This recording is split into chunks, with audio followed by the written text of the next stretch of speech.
Whenever people think of Silent Hill, it's either Silent Hill 2 or PT that comes to mind. As such, Silent Hill 3 should be considered in the same regard, especially coming off of Silent Hill 2. But what made it so special? Here are key reasons. Be warned of spoilers, especially when it comes to the major twists. The protagonist. Following the introspective look at James Sunderland and his actions in Silent Hill 2, it's interesting to shift to Heather Mason as the new hero. From the outset, Heather is aloof and sarcastic, almost distant from the horrors unfolding around her. She's so conflicted about her existence. But following a tragedy that befalls her before venturing to Silent Hill, there is a resolve that builds. A determination to fight against the cult. Perhaps most appealing is that in the midst of all of this, Heather doesn't come across as a typical hero, but as an empathetic figure who seeks to stop the Order's plans like her father before her had done. Claudia Wolfe. In contrast is the villain Claudia Wolfe. Unlike Silent Hill 2, she's a more pointed and immediate threat to Heather.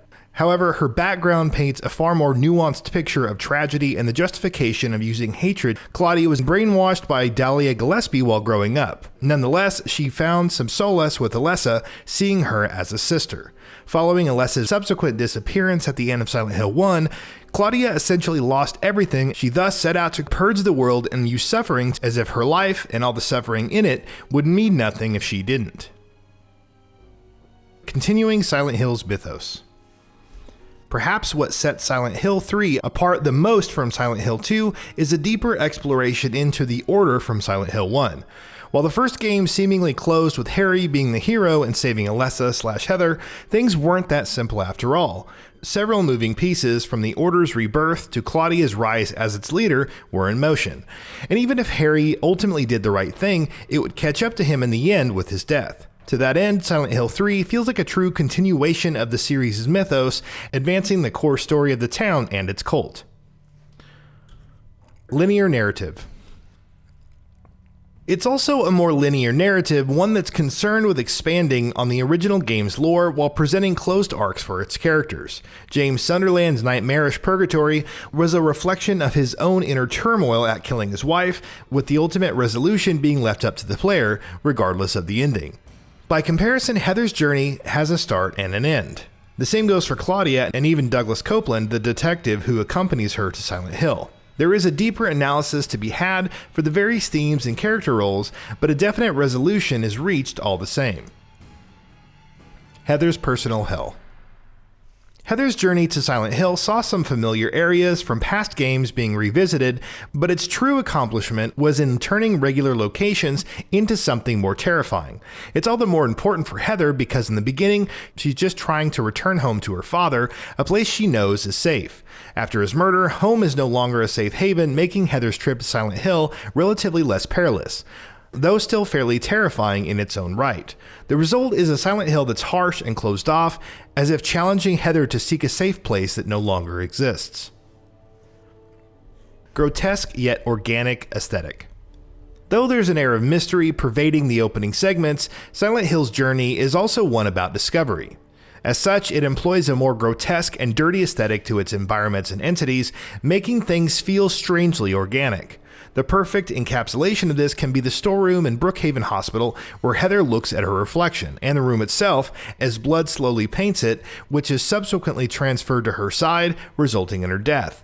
It not only amplifies her spectrophobia and the feeling of a darker entity within her, but also the grotesqueness of the environment.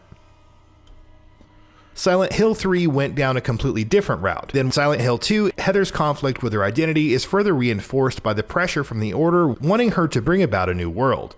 But the focus of Heather discovering her own identity, not as Alessa, but as Cheryl, Harry's daughter, is the real payoff and great resolution to her struggle. Improved visuals and production values. It's almost crazy to think that Silent Hill 3 first started as a spin-off of sorts, first as Room 302, which eventually became Silent Hill 4: The Room, and then as a rail shooter. For as accomplished as Silent Hill 2's visuals looked on the PS2, Silent Hill 3 kicked things up a notch. Fog movement and composition seemed more natural, animations were improved, and the overall texture work looked sharper and more detailed. That's not even getting into the significantly improved lighting and character models. It just goes to show what the series was capable of once upon a time. Akira Yamaoka soundtrack again. Akira Yamaoka's compositions are the stuff of legend. In Silent Hill 2, emotions like sadness and love were beautifully conveyed while still creating an eerie atmosphere. Silent Hill 3 employs more vocal performances and embodies a more youthful somberness as heard in You're Not Here, performed excellently by Mary Elizabeth McGlynn. Tracks like Small Sanctuary enforce that feeling of otherworldliness while still remaining upbeat.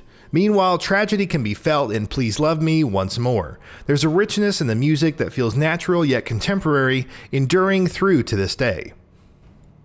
The last great Silent Hill. But perhaps what makes Silent Hill 3 such a treat after the second game is that it truly was the last great game in the series.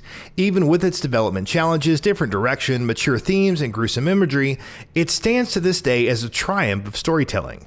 It's to the credit of Team Silent that it sought to capture the series' essence while telling a new story instead of simply living up to Silent Hill 2's success. History may not always remember it, but Silent Hill 3 stands out as one of gaming's greats and an unforgettable experience.